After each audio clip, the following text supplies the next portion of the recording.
In the business world, giant corporations often focus on the largest and most profitable customer segments. But what if your downfall can begin with customers you choose not to serve at the very beginning? In the forest of commerce, giant spiders ruled, weaving webs over markets. A great spider, the corporate giant, dominated the forest. Hidden below, our tiny ants worked among leaves and crumbs.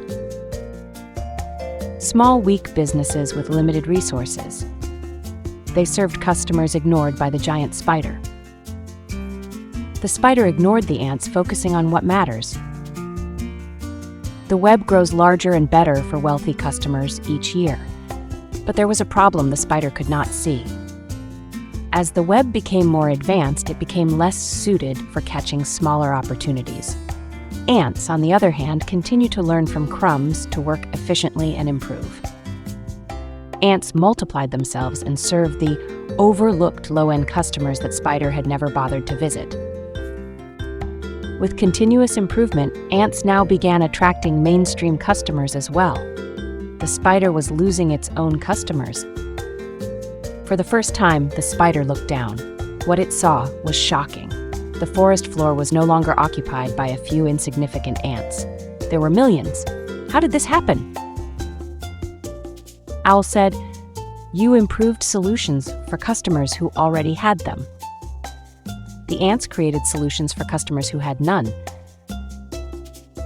This is Clayton Christensen's Innovator's Dilemma, because managers must balance the demands of today's business with the opportunities of tomorrow.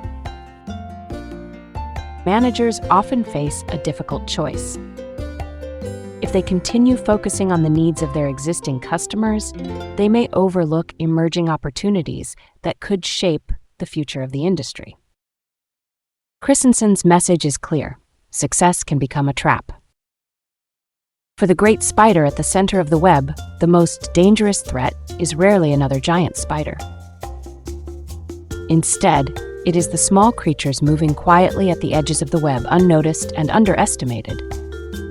The future therefore belongs to leaders who can see beyond the demands of the present and recognize the opportunities that others dismiss as too small to matter. This video is inspired by the following scholarly works.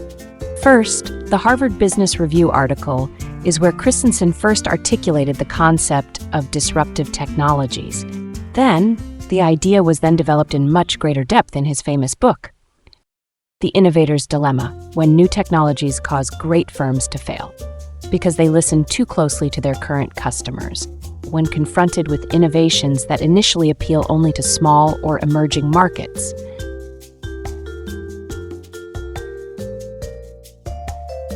companies do not always fail because they make mistakes.